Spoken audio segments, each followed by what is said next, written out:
अपनी माँ की झूठी बीमारी का बहाना करने के लिए दानिश अपने झूठे माँ बाप भी बना लेगा, क्योंकि इरसा बगैर बताए उसको घर पर आ गई थी। इसलिए हमेशा ही उसको ये धचका लगा रहता था कि कहीं इरसा फिर से आ गई तो अब मैं क्या बहाना बनाऊंगा कि मेरी माँ किधर है।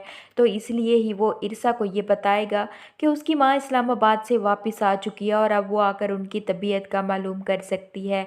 तो इरसा वहीं पर ही आएगी और ये लोग झूठे माँ बाप बनने का नाटक करेंगे। इरसा यहीं पर ही उनको लंबी ज़िंदगी की दुआएं दे रही होगी, तो वो ये कह रही होंगी कि मैं चाहती हूँ अगर मुझे कुछ हो जाए तो तुम मेरे दानिश का ख्याल रखो। इस तरह से इस आदमी के नाटक में ये दोनों उसके बनावटी माँ बाप भी शामिल होते हैं। इधर दूसरी ही तरफ इरसा जब कमाल का ऑफिस ज्वाइन कर चुकी होती है और आइजल ने फरियाल को ये धमकी दे रखी होती है कि तुम जल्द ही कुछ करो वरना मैं तुम्हें इस घर से निकाल दूंगी, जिस पर फरियाल उसको एक भौंडा सा मशवरा इस बात का देगी कि तुम ऐसा करो कि अपने पापा से ये कहो कि तुम ऑफिस ज्वाइन करना चाहती हो। वो उससे ये कहेगी कि पापा मुझे कभी भी इस बात की इजाज़त नहीं देंगे। वो ये समझ रहे होंगे कि शायद मैं छोटी मम्मा पर नज़र रखने के लिए जा रही हूँ, जिस पर फरियाल उसको मशवरा देगी कि तुम अपने पापा को ये बोलना कि ऑफिस में ईर्षा का ख्याल रखने के लिए भी तो आखिरकार कोई होना चाहिए।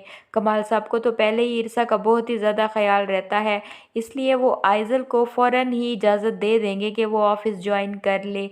इधर दूसरी तरफ जब आइजल की मुलाकात दानिश से होगी तो वो उससे ये कहेगी कि मुझे ऐसा लगता है कि छोटी मम्मा एक कठपुतली है जो कि किसी दूसरे के इशारे पर ही चल रही है।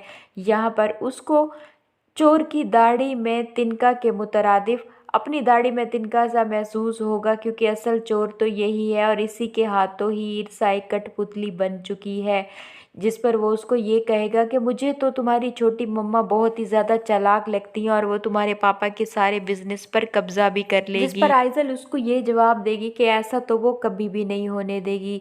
इधर दूसरी ही तरफ इरसा जब ऑफिस से वापस आएगी तो वो फरियाल की और कमाल साहब की बातों की आवाज़ सुनेगी। वहीं पर ही फरियाल कमाल साहब को ये कह रही होगी कि इरसा का यहाँ पर होना ज़रूरी था, लेकिन वो आपको इस हाल में छोड़कर ऑफिस जा चुकी है और वो आपका ख्याल बिल्कुल भी नहीं रखती है। ये तमाम बातें इरसा को बहुत ही ज़्यादा नागवार गुजरेंगी। इधर दूसरी ही तरफ कमाल साहब की फूफो भी घर पर आएंगी और वो उनसे ये कहेंगी कि इरसा को ऑफिस नहीं जाना चाहिए बल्कि घर पर रहकर तुम्हारा ख्याल रखना चाहिए। इरसा को कमाल का ऑफिस ज्वाइन करवाने के बाद अब दानिश इस इंतज़ार में है कि वो किसी न किसी तरह से कमाल की दौलत पर और उसके बिजनेस पर कब्जा कर ले।